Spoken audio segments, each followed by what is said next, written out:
what's the deal? This is another episode of Streams. I came across a video of LL Cool J talking about something, and I wanted to tap in and give my take on. If you're coming in right now, please hit that like and that subscribe for me so you can help me with this algorithm. Um, subscribe to the channel. Check out my other videos. We went live 2 times yesterday and once the day before on Thanksgiving. Um, so there's a lot of content up there for you. You know what I'm saying? We talking about everything from the NBA to everything. We talking about NFL. We're talking about Kendrick Lamar, Drake versus Universal Music Group, all of that type of stuff. So go and check those out on my channel. The guys are watching on YouTube. But let's get to it. I saw this clip twice today. And at first I wasn't going to make a reaction to it, but the second time I saw it, I wanted to make sure that I got this across because I saw some comments that was kind of on the contrary of what LL was saying. So first let me play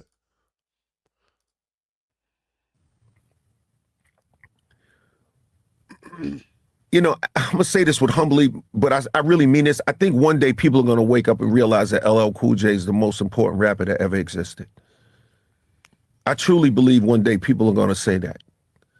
They're gonna say, yo, they're gonna look and they're gonna say, wow, when it comes to the jewelry, this is the guy who introduced all the diamond and the ice and the champagne. They're gonna say when it comes to the love songs, this is the guy who introduces the love songs and all the love shit. When it comes to the bad boy vibe, they're gonna realize, oh, this is the guy who introduced all the rebellious bad boy vibes before it was done. When it comes to the GOAT terminology, they're gonna say, yo, this is the guy who came up with the GOAT stuff. They're gonna say when it comes to Def Jam, wow, this is the first artist that was on Def Jam. They're gonna say, well, you know what I'm saying? Yeah. When it comes to the solo artist, gonna say, wow, this is the first solo artist to take it all the way around the world. Like, I mean, I could go on and on and on. They're going to say, yo, when it comes to the FUBU, yo, this guy introduced the whole idea of putting clothing lines. Even before that, he did Troop. When they say, oh, when it comes to endorsements, oh, this is the guy who did the Kango and made the Kango popular before people even did that. When they talk about television, they're going to say, oh, this is the guy who did the credible stuff on TV and at the same time was still making credible records and wasn't just doing TV and using rap as a launch pad. When it comes to business, they're going to say, what? Like, I could go on and on and on and on and on. Yeah. So it's like, I feel like that's why in a lot of ways, it's hard for me to get into the movie thing, honestly, sincerely, and I mean this sincerely.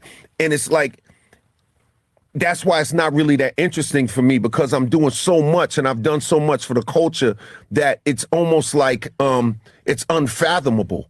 I mean, Run DMC wasn't even on Def Jam, bro. That's true. You know what I'm saying? Yeah. Biggie made Going Back to Cali because, you know, I made the song first. Yeah. You know? Like these guys, like every artist that you can name, the biggest artists, the billionaire artists were launched on the label that I launched. Yeah, and even no, but seriously, like I mean, these names, like the biggest names in hip hop, let me come cook, from the nigga. 90s. And I'm saying this with love. I'm not trying to be funny style. I'm not trying to be arrogant. I really sincerely. I'm just saying, when you look at you take guys like Jay, these guys. So there was more to it after that. I didn't realize that this clip cut it out, and then Siri just came on and started talking in the middle of my broadcast. But anyway, I want to say that I know it's off-putting to hear somebody say something like this, right? It's off-putting to hear somebody be this, I don't like the word arrogant, especially when it comes to somebody who's just telling the truth. And we, a lot of times we attach these negative connotations to these moments when people are talking about themselves in a way that is positive. And I think we need to get away from that because who else is going to tell the truth about you but you? You know, I almost feel like that's your job. Sometimes I feel this same way because I've done so many things in my city or in my community, music-wise or whatever, as a father even, or as a man with, you know, in relationships and stuff like that. Sometimes I want to toot my own horn, but for the sake of being humble, quote unquote, or for the sake of being palatable for people, I choose not to, you know, and you know, doing it in a certain way can be taken as arrogance or being conceited or something like that, or being a narcissist or whatever hot button word you want to use, right? But here you have LL Cool J, who's been famous and um, on the up and up for the last 40 years. When would he be allowed to say something like this? When would be the right time? Because me personally, I've never heard LL Cool J step up and say something quite like this. I've known LL Cool J to be one of the type of rappers, especially in the 90s when, he was in the thick of it, um, who would say things like he feels like he's the best, or he would bat rap, when he went up against Cannabis or whoever he was battling, he felt like he was better than those dudes when he battled Jay-Z and all of that stuff. But for the most part, as a rapper, he's been very quiet in his career. 40 years now, or 40 years plus, maybe. I don't know. I don't know when he debuted on the scene, but I know that it's close to 40 years, if not more than 40 years. That is a long time. LL Cool J has been relevant in some way, in some realm, since before I was even born. He just dropped an album a few months ago, and he's on that album rapping his ass off. Now, he's not in the best of shape. There's plenty of lyricists that might be able to outperform him or whatever you call it. He's older. He's probably close to 60 years old. Um, but regardless, his album wasn't bad. And I've heard plenty of people in his age group put out much worse efforts in terms of return I'm back albums. Plenty of people have done far worse. Um, LL has contributed to so much. He's done TV shows, like he detailed himself in the video. He's done a lot of things in hip hop, from the terminology using the GOAT term, the microphone on his arm. He was kind of he helped introduce the world to DMX. He has so many things that he didn't say in that clip that he's done, that I know that he's done, that people who study this game know that he's done. LL Cool J was the first well-rounded, all-around superstar in the game. The first. He was the original Drake, because he was making girl songs when he originally started out making hard songs. I even think he's more he's even a little more layered than even Drake is. Drake is arguably the greatest artist, or the biggest artist we've ever seen in this game. I'm not interested in arguing that fact. But I think that's an irrelevant argument when you're talking about somebody who laid the foundation, who laid the groundwork for a Drake to even exist. If LL Cool J didn't do what he did 40 years ago, 30 years ago, the archetype that Drake attached himself to would not be accepted. LL Cool J is the one that broke that ground and laid that. He set the precedent to make that okay, especially in the time that he did it. Because in the time that he did it, there wasn't a lot of girl records floating around because it was frowned upon. People looked at him like he was crazy for doing that. He did Mama Said Knock You Out, and then turned around and did Round Away Girl or whatever it was, and I Sit Alone in My Room and all of that type of shit. Like, I don't know all the songs because, like I said, a lot of this stuff predates my era. I was not alive. But because I'm so deeply entrenched in this hip hop, I know a little bit. And his career has spanned so long that even I have my own experience with his music. When he did Who Shot Ya and all of that, the 5, 4, 3, 2, 1s, and even when he turned back around and did the Neptune stuff with, I think it was his Exit 10 album, and Headsprung and all that shit that came out. And I thought Headsprung was incredibly corny, but that's beside the point. A lot of people didn't think that song was corny, and it had a lot of spins. He had a sitcom. He was on serious shows. He did In Too Deep. LL is a Swiss Army knife in this game. And this kind of goes back to the topic that I talked about before when I was talking about Dr. Umar Johnson and him saying that hip hop has not done anything for black people. And in that video, I talked about basically the concept of us standing on the shoulders of giants and that we're not even aware of it.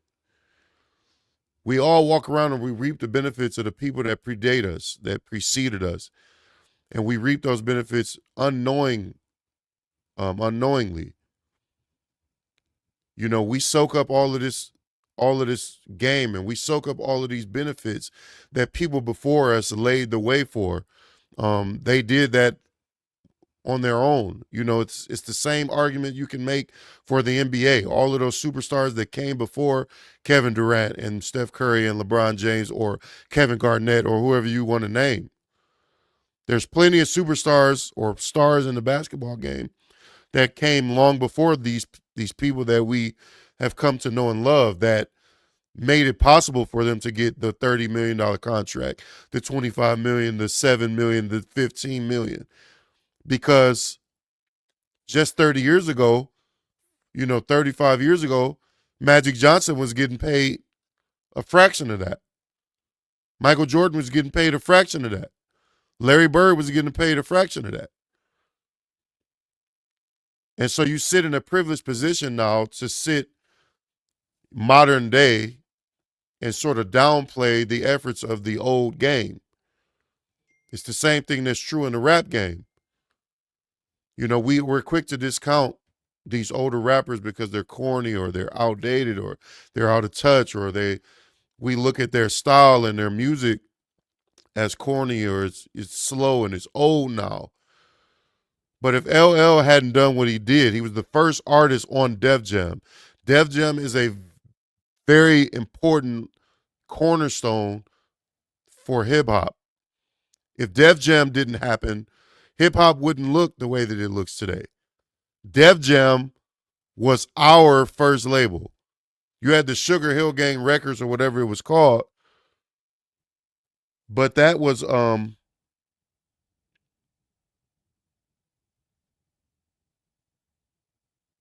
I don't know what's going on. Oh, my bad. Looking at the group chat.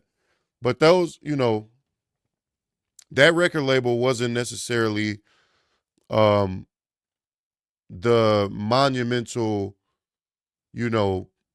phenomenon, the phenom that Def Jam would become. And like LL said, I don't even know if it played in this clip. I can't remember, but when he talked about Kanye, Jay-Z, even he could even go as far as to say Rihanna, Rick Ross, or anyone that came out of the Def Jam house at some point in their career. That could be Nas. Nas didn't start with Def Jam, but Nas, I think he did a bid on Def Jam. DMX came out of Def Jam. Lots and lots of people came out of Def Jam. What he's saying is that all of those people come from the house that he built. Of course we know that Russell Simmons is responsible for Def Jam. Duh. Right? But if Russell Simmons had started that label without any acts, do you think that it would have mattered? It's like, yeah, the NBA was started by some guy. But if he didn't have the talent to push the brand forward, would it have mattered? LL Cool J is the pushing of the brand that we know as Def Jam. He is the one. Like he said, Run DMC wasn't even on Def Jam. He was the first artist on Def Jam. Lee R. Cohen and Russell Simmons leaned on LL. And by way of that, the entire game come from the tree of LL Cool J. The only people that we can't really put under that are his contemporaries that were on other labels at the time in the mid 80s, late 80s, or whenever that was, and the people that predate him, obviously. Sugar Hill Gang, Grandmaster Caz, all of those people that we attribute to the birthing of this culture of hip hop, right? But when it comes to superstardom, when it comes to artists that are signed, making hit records, being on the radio, getting these clothing deals, getting these sponsorships, getting these TV shows, these movie placements, LL has done it all. From Deep Blue Sea to In Too Deep to, Any Given Sunday, all of those things. In the House, I think his sitcom was called. I can't remember. He's done it all. And he did In the House with Felicia Rashad's sister. That boy has done some shit. And he's still famous. He's still doing things on TV and otherwise. And the reason I wanted to make this video is because of this. That comment right here. He made this face and he says, I can't even name one song nor even 3 LL Cool J has ever made. Sorry, not sorry. Bursting your bubble, LL. Now, I don't know who this is. I don't know nothing about this person. But this person looks fairly young, right? And this person is saying this as because they don't know an LL Cool J song that invalidates his importance. And I was about to reply to this comment, and then I opened the replies, and I didn't have to. Immediately I saw a reply that said, that's a testament to your age, not his lack of influence.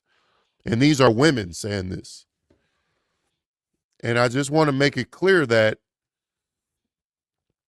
the younger generation are not going to understand the importance of the people that built the foundation that they stand on. They're not going to get it because they just weren't there. It's easy to discount and say, oh, shut up, old man. I don't know what you're talking about. Nobody knows you. But that just speaks to the arrogance, the privilege that we exist with. We all live in the house that LL built. We all live in the house that Sugar Gang built. If you participate in hip hop, if you consume hip hop, you live in their house. Think what you want to think about LL, but it doesn't negate the fact because it isn't a subjective thing. It's an objective thing. This isn't an opinion. It's history. It's recorded fact. LL is the one that kickstarted this game in a way that no one else before him or after him ever has. Everybody picked up the rock that he carried and ran with it. The baton that he carried and they ran with it. Even DMX, even Keith Murray, even Biggie, even Jay-Z, even Nas. Nas is another founding father to me, but he's like sort of on the tail end of that because obviously Nas came around early 90s, right? But if you start talking about the evolution of rap, there's a lot of people that you can point to, but one of those people is Nas. One of those people is Rakim. One of those people is certainly LL Cool J. One of those people could even be KRS-One. But before any of them, it's this nigga right here. And that's all I really want to say. I just want to keep it simple and short and sweet. If you watched all the way to the end, I appreciate you, man. Leave a comment. Let me know if you disagree. I don't care. I'm not beyond reproach. I'm up for a debate. I'm not one of those creators that, I don't want to be insulated in my own echo chamber and be separated from an opposing view. That's why I have a panel. That's why we do a panel. I like being disagreed with. Being disagreed with is what gets you from point A to B. Leave a like, hit that subscribe button for me too. Tap in. If you fuck with the content, come back and, see some more. I'm going to be much more frequent with this posting thing. So fuck with me, man. I appreciate y'all. It's another episode of Streams. Let's get it.